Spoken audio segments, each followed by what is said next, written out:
लॉमध्ये social ability कमी आहे. Pure science के management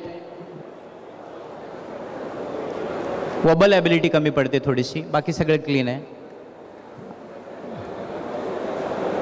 social work okay, social ability कमी पडते. तर अशा या सगळ्या ॲबिलिटीज आम्ही जवळजवळ तुमची 15 to 16 करिअर तुम्हाला दाखवतं विथ ग्राफिकल रिप्रेझेंटेशन.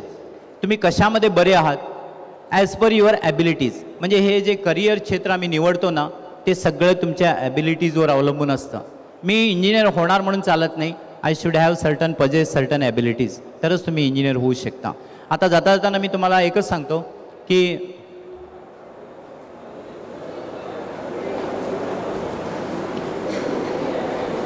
हां, तुम्हाला तो प्रोफाईल कसा मिळतो बघा. आता एखादा मुलगा आला, समजा ही मुलगी आली आणि तिला रिपोर्ट कसा मिळतो, तिच्या ॲबिलिटीज अशा कळतात बघा. आता हा मुलगा काल आले, ही मुलगी काल आली होती हितेंद्र भट म्हणून.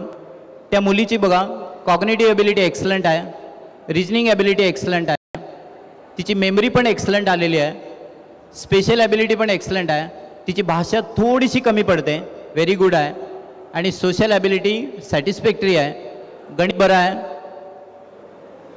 तिची सोशल ओरिएंटेशन बघा, जिद्द गुड आहे. तर ही मुलगी ती is fit to go for engineering as well as medical field. अशाच प्रकारे कितीतरी मुलांना जर लॉयर व्हायचं असतं, इंजिनियर व्हायचं असतं, तर तुम्हाला अशा प्रकारे मार्गदर्शन तिथं मिळू शकतं आणि आमचं पण मार्गदर्शन तुम्हाला मिळू शकतं. तुम्ही मला एक संधी दिली वैश्य मंडळ आमचे फोंडा ह्याच्यातर्फे, आणि ह्या युवा संमेलनात मला सामील होण्याची एक संधी, त्याबद्दल मी तुमचे धन्यवाद मानतो. जाता जाताना एकच सांगतो की ह्या अनगावाच्या प्रतिष्ठानतर्फे काही पुस्तकं उपलब्ध आहेत रंग समुपदेशनाचे. त्याच्यानंतर एक कळी उमलताना आणि तिसरा हो आकाश मोकळे.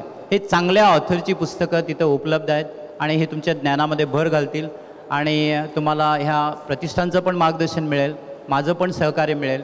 मी सुद्धा परवरीमध्ये ह्या अशा मुलांना मार्गदर्शन करायचं काम करतो आणि ते पण विनामूल्य.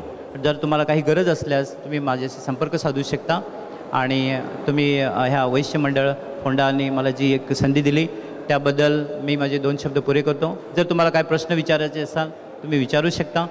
1 मिनिट मी देऊ शकतो. कोणाला प्रश्न आहे विचारायचे? Anybody wants to ask question? कोणाला काय प्रश्न आहेत? तर तुमचं भवितव्य तुमच्या हाती. वामनराव पैनी म्हटले बघा, तुमचं भवितव्य तुझ्या जीवनाचा शिल्पकार तू. तसा तुमच्यामधल्या क्षमताचा तुम्ही योग्यपणे वापर जर केला तर तुमचं करिअर चांगल्या रीतीने होऊ शकतं आणि तुम्ही पुढे येऊ शकता. तर तुमचे सगळ्यांचे मी आभार मानून हे छोटंसं प्रेझेंटेशन मी पुरे करतो. धन्यवाद. Thank you very much.